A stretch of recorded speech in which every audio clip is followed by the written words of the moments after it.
Good morning, good morning, good morning. Come on in the room. Welcome to Coach Steele's Finance Training this morning.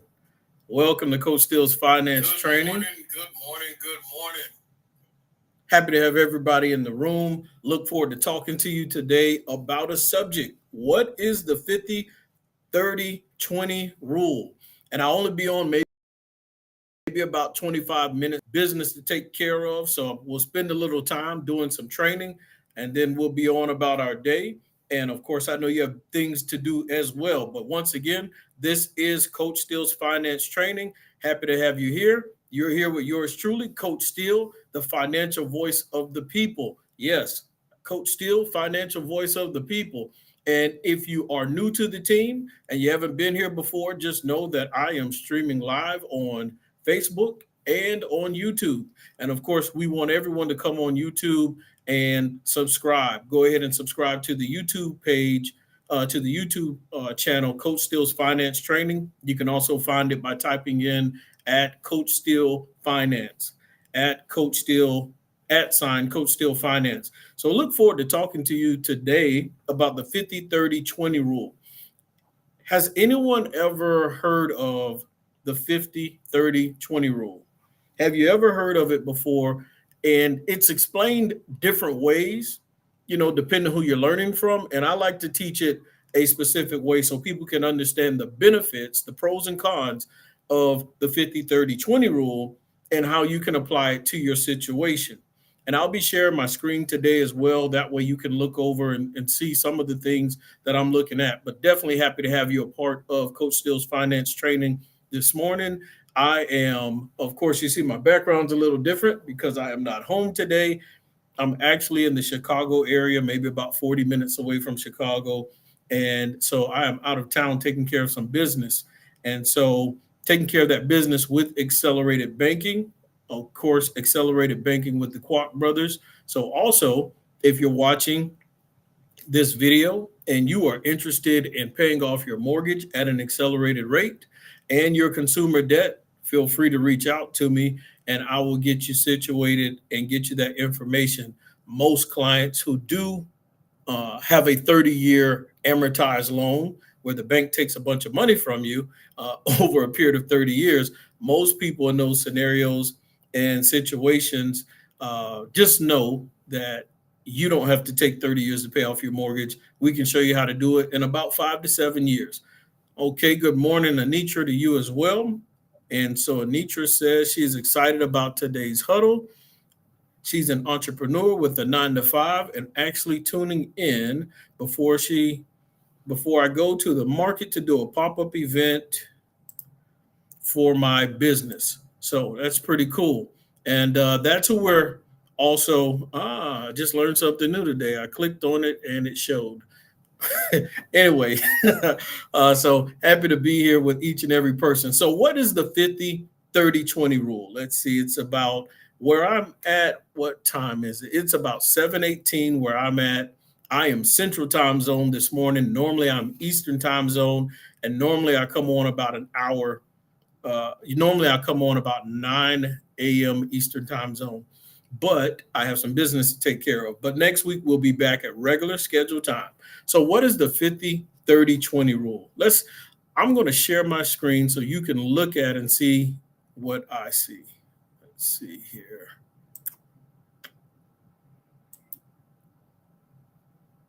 We want to look at that. All right.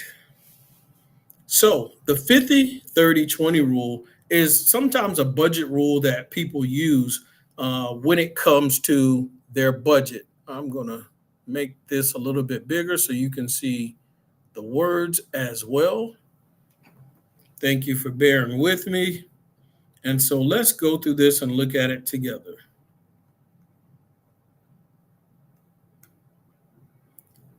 The 50-30-20 budget rule is a simple and effective method for managing personal finances. Now, even though it says personal finances, I mean, technically, if you're an entrepreneur and you're trying to manage your money for your business, you can copy the same mentality to make sure you stay in the green, the same rules so you can stay in the green as well. So just keep that in mind. Now, the 30-20 rule. Of course, it's a budget rule. And I love talking about budgeting and getting people in a better place so that when they budget, they can have a better lifestyle, a better living, be more comfortable, and be successful. And most important, set yourself up for success in the future. Now, I won't read everything on here. I want you to understand that when it comes to the 50-30-20 rule, the 50 represents one thing. Of course, the 30 represents another, and 20 represents something else. So the 50 represents 50% of your income, 30 is 30% of your income, and 20 is 20%. I'm not of your income, but of your budget as well. 50-30-20, which is basically representing that income, what you have coming in, and how you split it up, essentially. So now, what does the 50 stand for? The 50, of course, now just keep in mind as we go over this, understand that every household is different. Everybody's situation is different. So don't get discouraged as we go through this. Just know that this is a place where you can start. Understand that's what we're talking about. This is a blueprint. So you do not have to exactly mirror this today. It's a blueprint. So 50% of your budget should be needs. And what are needs? Needs are those basic things that we have to have in life. And of course, when we go over this, guys, just remember, we're going to talk about pros and cons of the 50-30-20 rule and how to handle that. And understand long term, the 50-30-20 rule and getting here it's like a financial journey. It doesn't happen overnight. Just understand that as time goes by, you'll get yourself to a better place. But with the 50-30-20 rule, it's saying 50% of your income should go to your needs. Now, this is not everybody's situation, of course. Some people, when you look up and add up all of their needs and everything they have to pay, sometimes it might be 70%, it might be 80%. But your goal long term should be to get all your needs to 50%. Those are all the necessities, like your housing expense. For some people, this might be your mortgage. For other people, it might be rent, depending on whether you have a home or whether you rent. Next, utilities. Of course, that's a need as well. Groceries, we have to eat. I mean, you can fast and go without food for a little while, but eventually you have to put something in your system to keep going. So those are needs. Transportation, what expenses are connected to your vehicle or just transportation, whether you're riding a bike or whether you ride in a car or you take public transportation back and forth to work. Add up all of those items as well. Insurance, of course, insurance is also a necessity. We want to have insurance. We want to have life insurance. We want to have auto insurance, all of those good things as well, health insurance. So when we look at the 50%, and this is why I always tell all of the team members that we have here, it's important that you do your budget. And we'll do some more videos on getting your budget together. Because once we get that budget together, we get to find out these percentages. And this is where the fun begins, finding out how much of your income do you spend on needs. Next, we get to wants. When we get to the wants, the 50-30-20 rule is saying 30% of your income should be going to wants, things that you like, things that you enjoy, that you don't necessarily need day to day, things that you can go with or without. These are the wants, things that you just want to do, not have to do. Now, this is where it gets funny because some people have wants, but they classify them as needs. And so when you're trying to tighten up your budget and become a better steward of your money, you realize and learn that a lot of those things you thought you needed, you don't, and they classify as wants. And we'll go over this again. So when it comes to wants, 30%, dining out. Why is dining out a want? Because technically you could eat at home. And so this encompasses the cost of meals and drinks consumed outside of the home. On a side note, every time you dined out, what if you just got water instead of an actual drink that costs money? How much money would you save for the month if you just ordered water every time you went out as opposed to getting an expensive drink? Next, entertainment. So entertainment is interesting as well because there are some people that are huge fans of certain sport, certain teams. And so good morning, Miss Shauna. Good morning. Happy to have you here. And so I'm going to behave today. I'm not going to bother you. You know why, Shauna? Because on Facebook, you have been putting out tips for people to use so that they can save money. So I'm definitely happy that you're here, Shauna, because you're on the team. You can come to the Saturday morning huddle up with us, and we're more than happy to have you here because you represent what we represent, which is being very, very cost efficient, being creative with saving money, and you're sharing that information as well. Good morning to you, Mr. Brother Doc. Happy to have you here. And so always a pleasure to have you here online with us as well. So when we talk about the wants only being about 30% of your budget, that goes along with those entertainment. And if you like sporting events and things like that, and you're a huge fan of certain teams, some people say that is a want in their life. It's a family tradition, and they're going to those games. They're buying the paraphernalia, you name it. I love going to the movies, especially a good action movie with some comedy.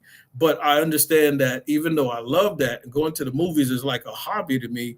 I understand that it's a want, and so I have to classify and put priorities in their perfect place. Also, hobbies.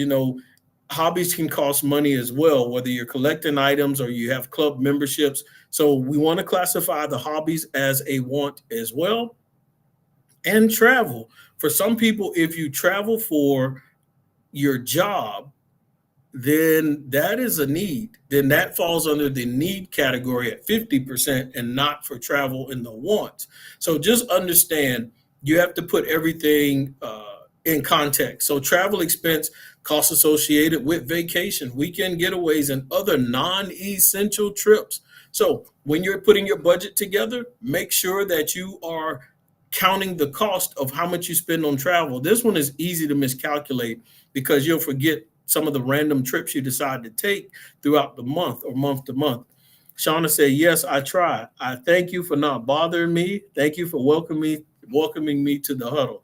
Yes, you're welcome to the huddle, and anybody else listening as well.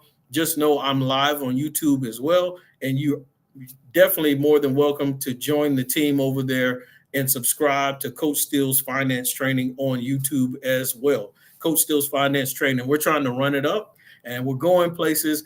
And I love the audience that I have. I'm specifically doing my best to reach a certain group of people because I really want us to change the projections and the statistics that they have in place concerning so many people, especially women and minority women. The statistics say minority women are least prepared financially. We're going to change that. We're having a movement. I definitely want veterans and soldiers to start looking at their finances different as well and figure out how that they can creatively create a real estate portfolio while they are in the military, and net worth, by the time you retire should be a million plus if you do things the right way and invest properly. It's not as difficult as we would think it is. We just have to have the right training in education. And that's why you're here with Coach Steele's Finance Training, so you can get the game. And when you get the game, you'll be ready to play. Mr. Ronald Dock said, I like to go fishing, but I plan to put money to the side for that. Okay. And I know your brother likes to go, your business partner likes to go fishing as well. So let's see. I needed this, and I'll join YouTube when we're done here. Okay, you better, because if you don't, oh my gosh. Okay, anyway, I'm glad you can't see my facial expression right now because I meant that with everything in me, Shauna. But anyway, also clothing. This category covers the cost of purchasing new clothing and accessories. And you know what's cool about Mr. Dot, who's tuning in this morning? Part of his brand and company is about clothing and items that you wear. So he's in a unique situation where he probably, and of course, check with a tax professional, anybody who's listening in. I want you to make sure that as I talk about certain things today, you do your own research and check and see what applies to you and your situation. Always double check all the facts. But when it comes to clothing and their company that they have, and of course, they look sharp. They're dressed nice. Mr. Rosby Anderson. I'm going to have Rosby on here one day, too. I need to put you on my list of people to interview, Rosby, because I think it'd be very interesting because you have a perspective to come from as well when it comes to financial literacy and it comes to entrepreneurship as well. So I'm making me a little note down here, Rosby. That way I can connect with you and we go live together or break bread and do an interview. And then, of course, publish it and put it out as well. When it comes to clothing, like I was saying, with Mr. Ron Doc's business, he probably can write that stuff off on his taxes when he purchases clothes and items because, I mean, whether you're modeling them or whether you're wearing them to certain events, it's part of the business expense. So what's pretty cool when it comes to wants, when you can tie your entrepreneurship into a lot of these wants, you end up being able to write off things you were going to spend money on anyway. I wasn't planning on talking about that part of the tax game today. And of course, once again, check with a tax professional. But when you're an entrepreneur, there's a lot of things you'll eventually be able to write off that's in your want category. So even though wants, we want to spend only about 30% on in our budget, being able to write those things off puts more money back in your pocket as well. And of course, Shauna says, for my clothing, I buy thrifting, reuse, and sometimes I come into new things at no more than $6.99 for a dress, shirt, pants, or skirts. I've saved a lot of money in clothing. Yes, you have. And we still need to collaborate so that we can make those purses. That way we can sell them. But anyway, we'll talk about that another day. Okay, next we get to savings and debt repayment. So here's another interesting part. When it comes to the 50-30-20 rule, it says part of your savings / debt repayment, 20% of your income should be going to that. So this is where it gets interesting because I know a lot of people end up having questions about this, but it's not as complicated, not as difficult. But y'all kind of turned up today. Okay, hold on. I got to remember, I'm Central Time, so it's 7:30 over here, and it's 8:30 Eastern Time zone in Georgia, where I'm usually at. But I didn't know y'all was getting up this early. Normally, I start around 9 o'clock to get everybody a chance to wake up, but y'all up and moving around. But anyway, savings and debt repayment percent of your should be 20% of your budget. So, and here's the interesting part. Most people don't put 20% towards savings / retirement / investment / emergency fund. Most people don't have any of this stuff. And that's why I said we're on a movement. We're in the middle of a movement that we're getting ready to change that word tore me up. The statistics of what people say, how we are prepared or least prepared. We're going to change the game as a team, as a unit, and we're going to move as a force financially, and people are going to feel the impact. Whether it's financial institutions or whether it's certain communities, we're going to be able to bring change and open up the eyes of people where their eyes haven't been opened up before. So now, if you have 20% of your income going to paying your future self, listen to me. If you can get to the point where 20% of your income is being put away towards retirement and investing, it's not going to be difficult to have enough funds for retirement / investing. And remember, at Coach Steele's Finance Training, our definition of retirement might be different from other people. We're not talking about where you just go sit down in a chair somewhere and do nothing. No, we still want to stay active and do things that we like, things that we enjoy, and also potentially helping other people as well. So an emergency fund is a savings account designed to cover unexpected expenses, such as medical bills or car repairs. So when you're putting that 20% away, it is divided through a number of things depending on your situation. And of course, we see there's a number of things: emergency fund, retirement savings, debt repayment, education savings, other financial goals. So that 20%, depending on your situation, may end up being split up for other things. So for example, if your emergency fund is already at the right number, and everyone has, these different expectations of how much you should have an emergency fund, whether it's 3 to 6 months or whether it's just 2 months. Once that's there, that 20% no longer has to go to the emergency fund. So that allows you to put more towards retirement or potential education savings, whether it's for children or a loved one, niece, nephew, whoever you're trying to help reach their goal with saving up money for education. And so also other financial goals. It may be other type of investments that you want to make. And so whether starting a business, entrepreneurship, but once you get certain ones done, eventually it's going to come down to the fact of you're probably putting money away for retirement, and whether it's a 401k, whether it's an IRA, or who knows, it might be a different asset class that's not on here. There's about 6, 7 different asset classes that you can take that 20% and put in and let your money grow and allow your money to work for you. So keep that in mind. Now, if you do have debt, we want to get rid of that personal debt, the debt that's not bringing in any cash flow. We want to get rid of that unnecessary debt, unfavorable debt, and pay them all off. Now, once we get that paid off, you use 20% of that income to pay that off. Not to say you're limited. If you have extra money and you got some extra wants that you don't need, you can stop paying for some of those wants, add that to paying the debt off even faster. So you're not limited. Just remember what I said. The 50-30-20 rule is simply a blueprint. And if you can follow this blueprint, you're going to have tons of cash flow at the end of every month. And you don't get there overnight. You start off with setting up your budget. Once you set up your budget, get everything situated, you'll know your percentages in every area. And once you know the percentages in every area, you start this journey to get to the place to where your numbers are closer to the 50-30-20 rule. So we want to eliminate debt. Once we eliminate debt, then we do more investing. And think about this. Imagine being able to, all the income you have coming in your house every month, imagine being able to take at least 20% of that and throw it into investments. How wealthy do you think you'll be in a few years? How wealthy do you think how much more do you think your life will change as you're continuing to do that for 5, 10, 15, 20 years with that 20%? It's going to grow like crazy. So that's just some of the examples in the 50-30-20 rule. And what I'll do is I'm going to unshare my screen so you all can see my beautiful face again. So let's go back to the main screen. Let's see here. All right. Let's see. Okay. All right. So I'm clicking on everybody's stuff. Y'all excuse me. Shauna said, will these be available for download or website where you can go get them? Yes, after I go live, all of this stuff is on my YouTube channel. It saves on YouTube.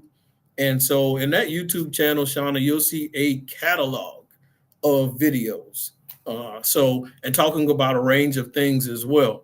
So anyway, if anybody has other items and things that they want to discuss or talk about, you can always leave them in the comment section. Always go back and read everything and usually respond as well. So let's see. Yes, Shauna, I'll do my best to pin the YouTube channel. And sometimes I'm not the best in the world when it comes to moving around in this, what do we call it? Digital world and all that good stuff. But I'll definitely pin it on there and make sure that you get it as well.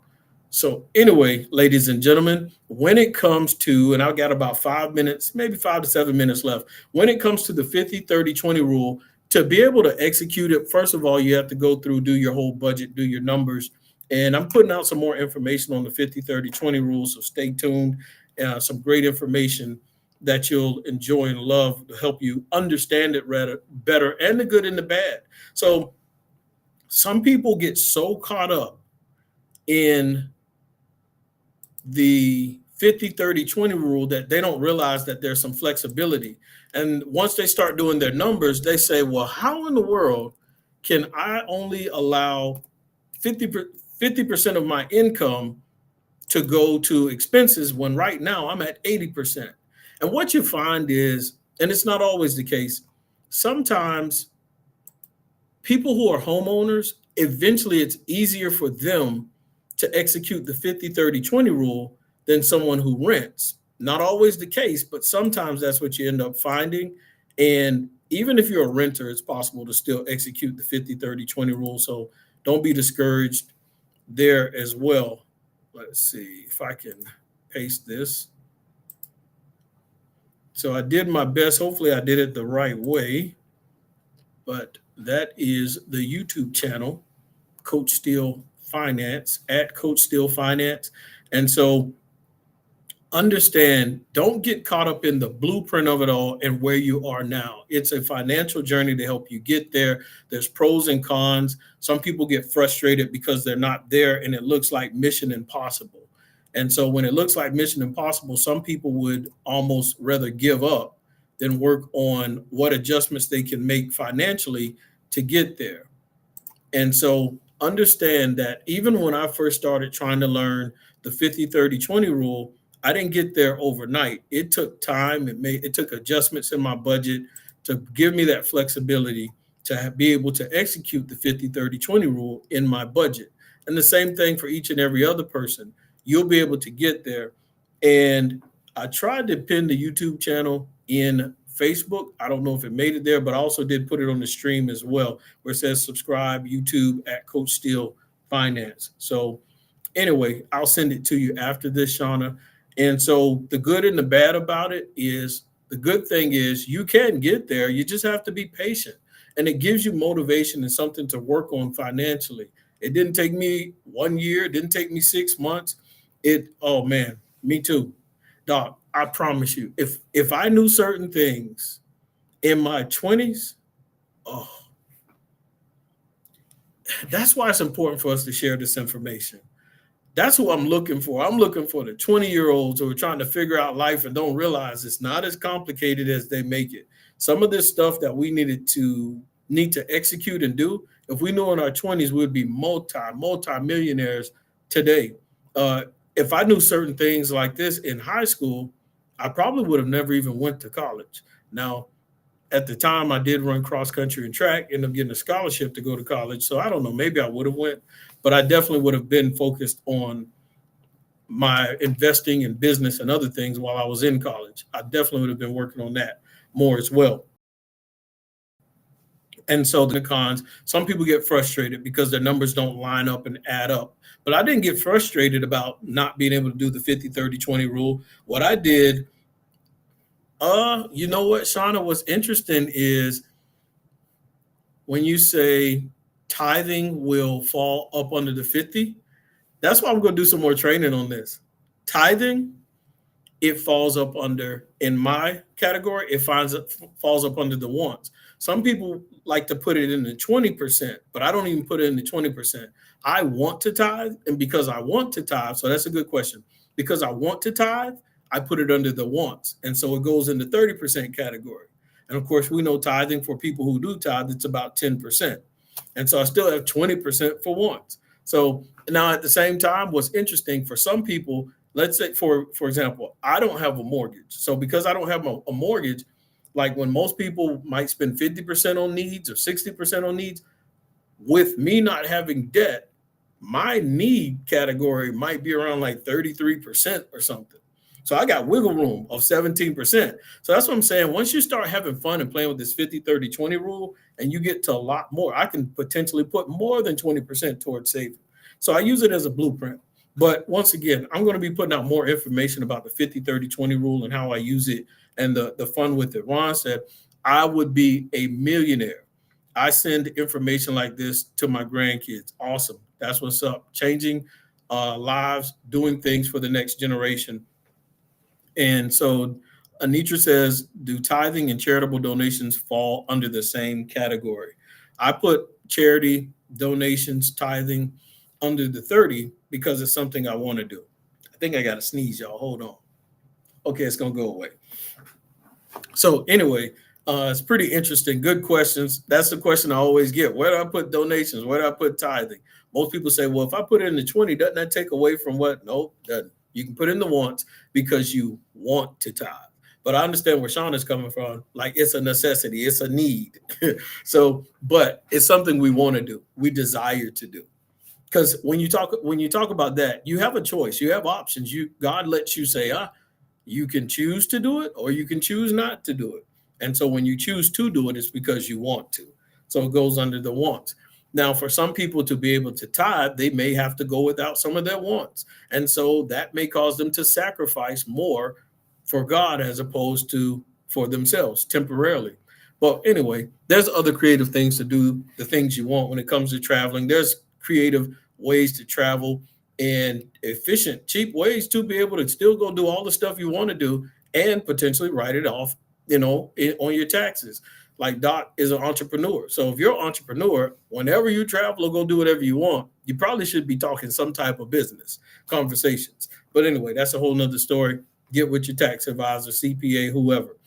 So next, what am I doing? I'm getting ready to come to a close. It's almost 7:44, and I got some business to take care of. I'm excited about today. I'm getting ready to do some training with Accelerated Banking with the Kwok brothers. And of course, Accelerated Banking with the Kwok brothers, they are teaching people how to pay off their mortgage and consumer debt. A 30-year mortgage, amortized loan. Learn how to pay it off in about 5 to 7 years, where you can get mentorship, guidance, good education, all those things that I talk about, Coach Steele's finance training. You get a lot of that stuff over there. Awesome team. I work with Accelerated Banking and I enjoy it. I use their system to be able to get out of debt myself. So if you're interested in that information, definitely get connected with me. If you have a mortgage and you want to pay it off fast and you're tired of giving the bank all of that interest on that amortized loan, we can go ahead and knock it out. And when you knock that money out faster, when you knock that debt out faster, there's no longer a principal and interest payment, right? So guess what? That allows you to put more cash flow towards the 20, which allows you to invest even more. You get to go crazy because why? You don't need that money. You can be very creative. Yes, Doc, tithing helps you be a better steward, and it makes you do your budget right too, because you have to make sure those numbers are right. That's one thing I learned about doing charitable giving and tithing, giving to my local church, giving to Cameroon, the Ivory Coast, where the orphanage is, and in Cameroon, where we're doing ministry, building churches and things like that. You have to budget properly to be able to do those things. So it makes you tighten up and make sure you have all your ducks in a row. Remember, the 50-30-20 rule is a financial journey. Good morning, JMO. Good morning, Jamorris Hill. Definitely happy to have you in the room. Good morning, Mr. Joe Montiel. Happy to have you in the room as well if you're still in there. And ladies and gentlemen, I have basically a hard stop here. So we're going to stop here and we're going to talk more about the 50-30-20 rule and how to use it as a blueprint financially so that you can have success in the different things that you're trying to do in life. I was excited to have you all on here this morning. Normally, I'm on a little bit later because I'm thinking everybody's asleep, but y'all kind of just turned up this morning. I didn't expect this many people to be on, but I never necessarily rushed to look at the numbers. I rushed to put out good content, quality information, and make financial literacy simple so anybody can understand it who tunes in. I don't want to overcomplicate it. Now, I do want to go into deeper waters later and talk about some other different financial systems, financial tools, so that we can all grow together. But I try to keep it simple that anybody who clicks to tune in to Coach Steele's finance training on YouTube, that they will be able to understand the information and that it's basic, but it's quality information to help the whole family grow. I'm going to be safe out here. I'm about 40 minutes away from Chicago and St. Charles. So I'm safe and I got a good team of people out here. I'm excited. I'm getting ready to hang out with Accelerated Banking with the Kwok brothers. If you don't know who they are, you can look them up, Google them, and you'll learn a little bit more. So definitely in a good place and position this morning. I appreciate everybody for tuning in to Coach Steele's finance training. And just like Shauna, she has already agreed to join the team. And so after this and subscribe, and I'll know it because I'm going to look at my subscriptions and look to see if I had an extra person added. So you all need to follow suit after we log off of here. Go to Coach Steele's finance training. Anitra says, this is great info. The huddle was amazing. Thank you. Well, I appreciate you tuning in, Anitra. And so, like I said, every Saturday morning, 9 a.m. Eastern time zone is usually when we go live. And of course, when you can't see me on Saturdays live, go to Coach Steele's finance training on YouTube, and then you can watch me there in the meantime till we catch back up.